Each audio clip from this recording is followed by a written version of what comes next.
सबको राधे राधे, जय श्री कृष्णा। आज मैं उत्पन्ना एकादशी की कथा लेके आई हूँ, जो माघ शीर्ष कृष्ण पक्ष के एकादशी में उत्पन्ना एकादशी के नाम से जानी जाती है।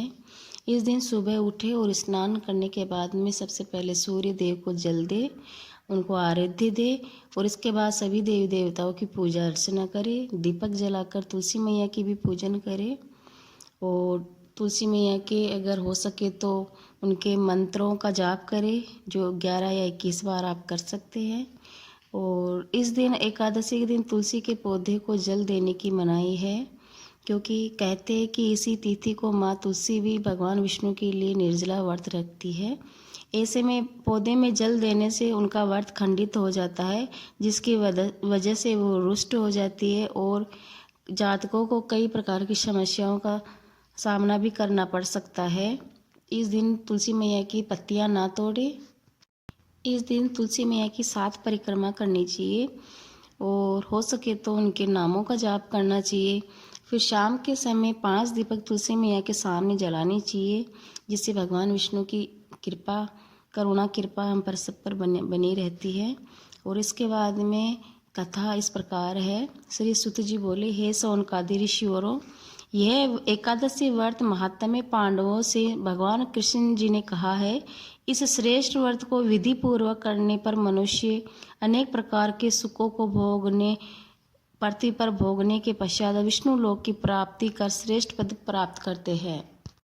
इसी श्रेष्ठ व्रत के लिए जानने की इच्छा से अर्जुन ने भगवान श्री कृष्ण जी से पूछा, हे केशव, हे जनार्दन, इस एकादशी व्रत के करने का क्या महात्म्य है और इस व्रत के करने से क्या पुण्य प्राप्त होता है तथा इसके करने की क्या विधि है, वह सब विस्तार सहित मुझसे कहिए। इस प्रकार अर्जुन द्वारा पूछने पर भगवान श्री कृष्ण ने कहा कि हे अर्जुन, इस व्रत को करने के लिए सर्वप्रथम हेमंत ऋतु काल के महामार्ग शीर्ष में कृष्ण पक्ष या शुक्ल पक्ष की एकादशी के उपरांत व्रत को प्रारंभ करें। दशमी के दिन सूर्यास्त के समय से ही भोजन नहीं करना चाहिए और उसी काल में दातुन कर लेना चाहिए। इस प्रकार व्रत धारण करने वाले मनुष्य को मुख शुद्धि कर लेनी चाहिए। दूसरे दिन अर्थात एकादशी के दिन प्रातःकाल संकल्प नियम के अनुसार समस्त कार्य करनी चाहिए। दोपहर में उत्तम कार्य करना चाहिए।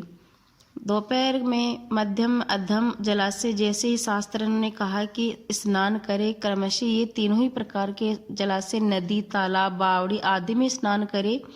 यही उपरोक्त शास्त्र द्वारा जलाशय कहे जाते हैं। यदि यह सब उपलब्ध न हो तो किसी अच्छे कुएं पर विधि पूर्वक जल से स्नान करना चाहिए। और ये भी अगर संभव नहीं हो तो घर में गंगा जल डालकर नहाने के पानी से स्नान करना चाहिए। और किंतु स्नान करने से पूर्व मिट्टी से शरीर को शुद्ध कर लेना चाहिए और अपनी पूरी शरीर पे मिट्टी लगाकर अपने शरीर को शुद्ध करना चाहिए। मन, वचन और कर्म से कहे कि हे पृथ्वी माता, तुम मेरे पूर्व जन्म के समस्त पाप को नष्ट कर दो। हे माता, तुम्हारे द्वारा मैंने समस्त पाप मुझसे छूट जाएंगे और मैं परम गति को प्राप्त हो जाऊंगा। इस प्रकार कहता हुआ शरीर को पवित्र कर ले। तत्पश्चात स्नान करने के बाद शरीर को जल से शुद्ध कर लेना चाहिए। व्रत धारण करने वाले को व्रत धारण करने के दिन स्नान करने के पश्चात चोर, पापी, पाखंडी, दूसरों की बुराई करने वालों और परगमन स्त्री वालों से दूर रहना चाहिए। दूसरों के धन को हरण करने वाले, दुराचारी, ब्राह्मणों की निंदा करने वाले, साधु पुरुष की निंदा करने वाले तथा देव स्थानों से चोरी करने वाले और यहाँ तक कि जीव हत्या करने वाले तथा परोपकार में बाधा उत्पन्न करने वालों से भाषण नहीं करना चाहिए। अगर अज्ञानता में ऐसे मनुष्यों से किसी प्रकार का भाषण हो भी जाए तो उसके लिए व्रतकर्ता को प्रायश्चित करने के लिए सूर्य नारायण के दर्शन कर लेने चाहिए। इस प्रकार शास्त्र विधि से नियम का पालन करने के पश्चात धूप, दीप, नैवेद्य से गोविंद भगवान का पूजन करना चाहिए। व्रत के दिन व्रत करता रात्रि को दीपदान करे और समस्त रात्रि भगवान भजन कीर्तन में व्यतीत करे। इस दिन को नींद और स्त्री संग त्याग कर लेना आवश्यक है। यह सब कर्म श्रद्धा और भक्ति सहित करने चाहिए। व्रत के दिन ब्राह्मणों को श्रद्धा सहित दक्षिणा देकर अपनी त्रुटियों की क्षमा याचना करें। व्रत करने वाले धार्मिक जनों को कृष्ण पक्ष और शुक्ल पक्ष की दोनों एकादशियों में कोई अंतर नहीं समझना चाहिए। अब इसका फल सुनिए। मनुष्य को शंखों द्वार तीर्थ में स्नान एवं दर्शन करने से जो पुण्य मिलता है, वह पुण्य इस व्रत करने वाले को अर्थात उपरोक्त विधि से करने पर जो पुण्य प्राप्त होता है, वह व्रत पुण्य के 16वें भाग के बराबर भी नहीं होता है। अतः शंखों द्वार तीर्थ के दर्शन व स्नान के पुण्य से 16 गुना से भी अधिक पुण्य इस एकादशी व्रत के करने से प्राप्त होता है। अर्थात यो जानना चाहिए कि चंद्रमा सूर्य ग्रहण में दान करने से और कुरुक्षेत्र में स्नान करने से अथाह व्यक्तिपात योग में संक्रांति में दान करने से जो पुण्य प्राप्त होता है, वही फल इस व्रत को धारण करने से होता है। जो पुण्य अश्वमेघ यज्ञ करने से प्राप्त होता है, उससे 100 गुना पुण्य एकादशी व्रत को उपवास करने से प्राप्त होता है। इस एकादशी का व्रत करने से जो फल प्राप्त होता है, वह 1 सहस्त्र तपस्वियों को 60 वर्ष तक भोजन कराने पर प्राप्त होता है।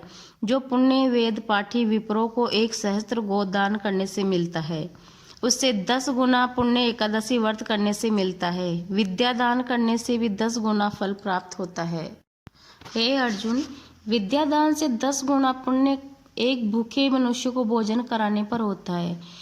इसलिए अन्न दान से श्रेष्ठ दान संसार में कोई दूसरा नहीं है, जिसके करने से पितृ तृप्त होते हैं। एक बार भोजन करने का फल भी निर्जल व्रत करने के आधे फल के बराबर होता है। उपरोक्त व्रतों में से कोई एक व्रत अवश्य करना चाहिए। एकादशी का व्रत करने पर ही यज्ञ दान तप इत्यादि प्राप्त होते हैं, अन्यथा ये सब नहीं मिलते हैं। अतः एकादशियों का व्रत अवश्य करना चाहिए। इस व्रत के अंदर संग से जल पीना अथवा आचमन करना वर्जित है। मछली, सूअर और अन्न यह सब एकादशी व्रत में वर्जित है। श्री कृष्ण जी के द्वारा इस प्रकार कहे जाने पर अर्जुन ने विनय पूर्वक कहा, हे जनार्दन, आपने इस एकादशी के व्रत को अनेक तीर्थों तथा अनेक दानों के पुण्य फल से भी अधिक कहा है, सो ऐसा क्यों है? कृपया विस्तार पूर्वक मुझसे कहिए।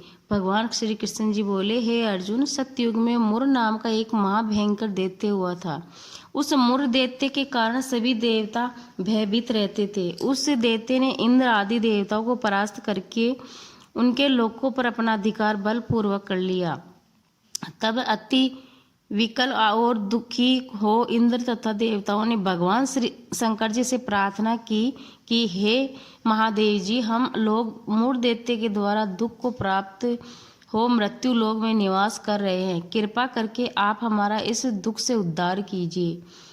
तब इंद्र की प्रार्थना करने पर उमापति भगवान भोलेनाथ ने कहा कि हे देवेंद्र, आप अपने दुखों से छुटकारा पाने के लिए भगवान विष्णु की शरण में जाइए। तब इंद्रादि सभी देवता भगवान विष्णु के पास क्षीर सागर पर गए, जहाँ पर शयन कर रहे थे। वहाँ पर देवताओं सहित इंद्र ने भगवान विष्णु की स्तुति की। हे देवों के देव, देवताओं द्वारा स्तुति करने योग्य हम आपको बारंबार प्रणाम करते हैं। हे मधुसूदन, हे दैत्य संहारी, हे जगन्नाथ, समस्त देवता दैत्य के कोप से भयभीत होकर आपकी शरण में आए हैं। अतः हे दया सागर, आप अपनी शरण आए की रक्षा कीजिए। आप ही सबके माता पिता तथा संपूर्ण संसार के रक्षक, कारक तथा कर्ता है।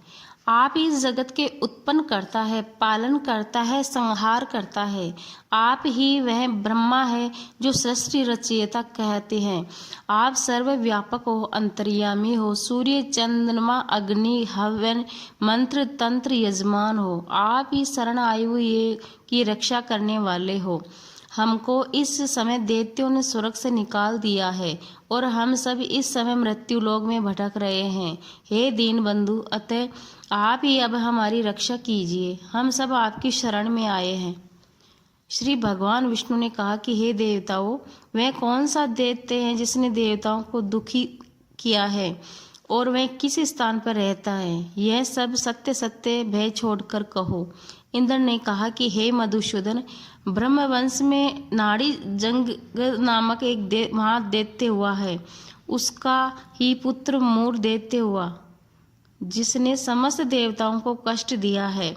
वह चंद्रावती नगरी में निवास करता है। उसने अपने बाहुबल और आसुरी बल से समस्त विश्व को जीत लिया है। वह स्वयं ही लोकपाल बन गया है। चंद्रमा, सूर्य, यम, वरुण, इंद्र आदि का सभी स्थान स्वयं ने ले लिया है। हे कृपा सिंधु, आप इस भयानक बलशाली दैत्य को मारकर देवताओं की रक्षा कीजिए। देवताओं की विनय सुनकर भगवान विष्णु ने कहा कि हे देवताओं, आप सब चंद्रावती नगरी में जाकर उस दैत्य से युद्ध करो, मैं वहां शीघ्र ही आता हूँ। विष्णु की आज्ञा मान देवता चंद्रावती नगरी में आकर मूढ़ दैत्य से युद्ध करने लगे, परंतु वे युद्ध में एक क्षण भी नहीं ठहर पाते थे। उस समय भगवान विष्णु ने देवताओं की सहायतार्थ चंद्रावती नगरी में जा पहुंचे। तब भगवान विष्णु के साथ युद्ध प्रारंभ होते ही सब के सब दैत्य अनेक अस्त्र शस्त्र धारण कर विष्णु भगवान पर युद्ध करने को झपटे। भगवान विष्णु भी अपने गदा चक्र से राक्षसों के अस्त्र शस्त्रों को काट काट कर गिराने लगे और अनेक दैत्यों को सदैव के लिए मृत्यु के मुख में डाल दिया। किंतु दैत्यराज मूर निश्चल भाव से विष्णु के साथ घोर युद्ध कर रहा था। भगवान विष्णु द्वारा चलाए गए सभी अस्त्र शस्त्र मूर दैत्य के तेज से नष्ट होकर पुष्पों के समान गिरने लगे। तब दोनों में देवताओं की रक्षा के लिए उस मूर दैत्य ने हजारों वर्ष तक युद्ध करते रहे, किंतु उस दैत्य पर विजय प्राप्त न कर सके। तब अंत में भगवान विष्णु शांत हेमवती गुफा में बद्रिकाश्रम में चले गए। भगवान विष्णु उस गुफा में शयन कर रहे थे, तभी वह मूढ़ दैत्य भी वहां मारने के लिए पीछे पीछे वहां पहुंचा। वहां पर विष्णु भगवान को सोया देखकर मूढ़ दैत्य ने सोचा, आज इसे अपने चीर शत्रु को मारकर सदा के लिए निष्कंटक हो जाऊंगा। हे अर्जुन, जब वह मूढ़ दैत्य मारने को हुआ तो मेरी देह से एक कन्या उत्पन्न हुई। वह रक्षा करने के लिए दैत्य से युद्ध करने लगी। वह दैत्य भी कन्या के साथ लगातार युद्ध करता रहा। उसी बीच कन्या ने युद्ध करते करते दैत्य के अस्त्रहीन कर दिया, रथ को तोड़ डाला। तब तो मूढ़ दैत्य क्रोध कर उस कन्या के साथ मल्लयुद्ध करने लगा। तब उस कन्या ने धक्का मारकर मूढ़ दैत्य को पृथ्वी पर पटक दिया, जिसके कारण मूढ़ दैत्य मूर्छित होकर पड़ा रहा। जब उसकी मूर्छा हटी तो कन्या ने उस दैत्य का सिर काट दिया। मूढ़ दैत्य के मरते ही सब दैत्य पातालपुरी को भाग गए। भगवान विष्णु जब निंद्रा से उठे तो दैत्य को मरा हुआ देख आश्चर्य से सोचने लगे कि इस दैत्य को किसने मारा। तब उस कन्या ने हाथ जोड़कर कहा कि हे भगवान, यह दैत्य आपको मारना चाहता था, इसलिए मैंने आपकी देह से उत्पन्न हो इस दैत्य का वध कर दिया। कन्या के बात सुन प्रसन्न हो भगवान विष्णु ने उससे मनवांछित वरदान मांगने के लिए कहा। कन्या ने वरदान मांगते हुए कहा, हे प्रभु, जो मेरा व्रत धारण करे उसके समस्त पापों का नाश होकर वह स्वर्ग को प्राप्त हो। मेरे व्रत का आधा फल रात्रि को और उसका आधा फल एक समय भोजन करने वाले को प्राप्त होता है। इस व्रत का करने वाला अप्राणी धन धान्य से परिपूर्ण और अंत में आपके धाम में जाकर वास करे। कृपा सिंधु, आप मुझे यही वरदान दीजिए। कन्या की बात सुन भगवान विष्णु ने कहा कि हे कल्याणी, ऐसा ही होगा।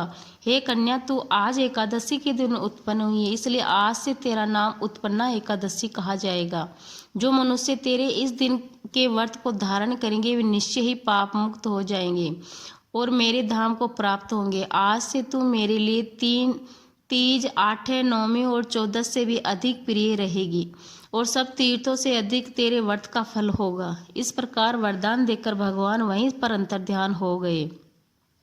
तब वह कन्या भी वर पाकर अत्यंत प्रसन्न हुई। हे अर्जुन, इस प्रकार इस उत्पन्ना एकादशी के व्रत का फल सभी तीर्थों के फल से श्रेष्ठ कहा गया है। इस व्रत के धारण करने वालों के शत्रुओं का नाश हो जाता है, विघ्न दूर हो जाते हैं और सिद्धियों की प्राप्ति होती है। अंत में मोक्ष को प्राप्त हो विष्णु लोक को प्राप्त होता है। इस व्रत के करने वालों को दोनों पक्षों की एकादशी में भेद नहीं समझना चाहिए। द्वादशी युक्त एकादशी श्रेष्ठ है। जो विष्णु भक्त है वे धन्य हैं। मार्गशीर्ष कृष्ण पक्ष की उत्पन्ना एकादशी का व्रत करने वाले मनुष्य को अश्वमेघ यज्ञ का फल मिलता है और वह इस कथा महात्म्य को श्रवण कर विष्णु लोक में वास करते हैं और अनेकों वर्षों तक सुख को प्राप्त होते हैं। इस व्रत के चौथाई भाग महात्म्य के श्रवण करने वाले को भी ब्रह्म हत्या के पाप से मुक्ति मिलती है। पतित से भाषण करने पर लगे दोष को तुलसी दल भक्षण करने से कर शुद्धि होती है और पारण में आंवले का फल खाने से भी शुद्धि होती है। यदि कोई भारी संकट आ जावे तो जल से पारण करके भोजन करने पर पुनर्भोजन का दोष नहीं लगता। इस प्रकार ये उत्पन्ना एकादशी की कथा को हम यहीं समाप्त करेंगे। इसके बाद में आप तुलसी मैया की कथा सुनिए। जय श्री राधे, जय श्री कृष्णा। बोलो तुलसी मैया की जय, भगवान विष्णु की जय, परमपिता परमेश्वर की जय।